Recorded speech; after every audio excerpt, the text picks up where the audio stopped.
Hello, today I will be talking about some important events, some important contact between the First Nations in Australia and European settlers. So, to begin, for over 60,000 years, Aboriginal and Torres Strait Islander people have lived on the continent with complex cultures, languages, and deep spiritual connection to the land, free from any other influence of cultures and settlers. Their relationship with the land was prosperous and symbolic. In 1606, Dutch navigator William Janzoon was the first recorded European ever to land in Australia in Cape York Peninsula, QLD. After sailing for around 197 nautical miles down the west coast of Cape York, the Doifkin, the name of their ship, returned to the port Banda in what is now known as Indonesia. They returned home because of a clash with the Wik Indigenous people that caused the death of about 9 crew members. From 1642 to 1644, Abel Tasman charted the southern coastline, naming Van Diemen's Land, but subsequently the name was changed to Tasmania.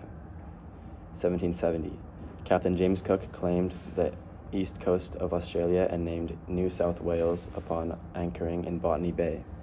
In 1788, Port Jackson, now known as Sydney, is arrived by the First Fleet. This is the name of the fleet that arrived there.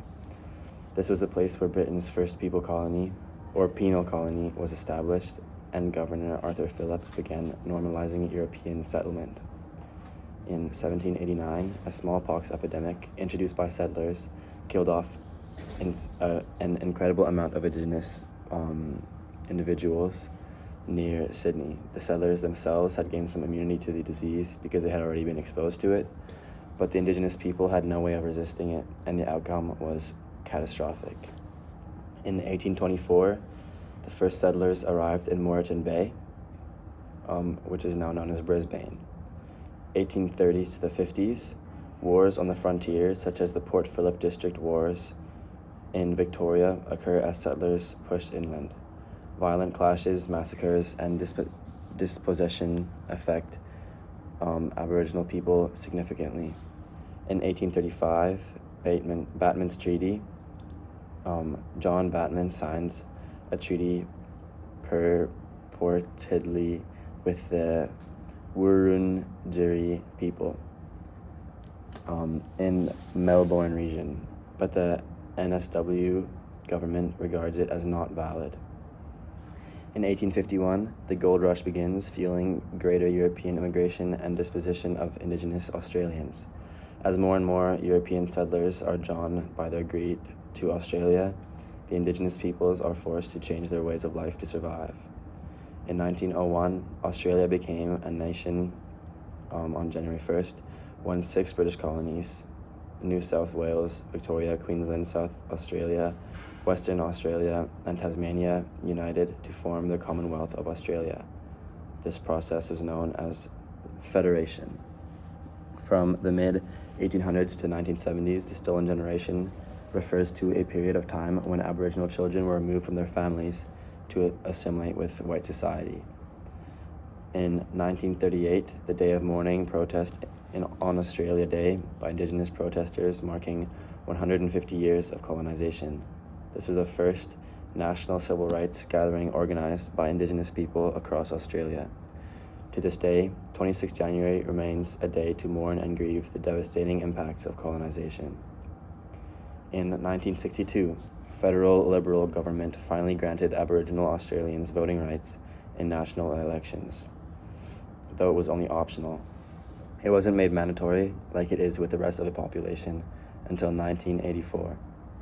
In 1967, after around 10 years of campaigning, a referendum was held on Indigenous recognition in the Australian Constitution. The movement was passed with over 91% of the electorate voting in its favor. This changed the way that Indigenous people were viewed in Australia, acknowledging them as equal citizens with the same rights as the rest of the population. Or not quite the same rights yet, but they were acknowledged as citizens. In 1992, the Mabo decision was passed. High Court acknowledged the rights of the group Torres Strait Islanders, held ownership of the Murray Island. This started the acknowledgement of the traditional rights of Indigenous people in Australia. In 2008, Prime Minister Kevin Rudd issues a formal apology to the stolen generations in the Parliament. The apology was, in fact, the opening item of business in Parliament, meaning that it held great importance. In 2017, the Uluru Statement from the Heart is an innovation from a group of First Nations people to non-Indigenous Australians.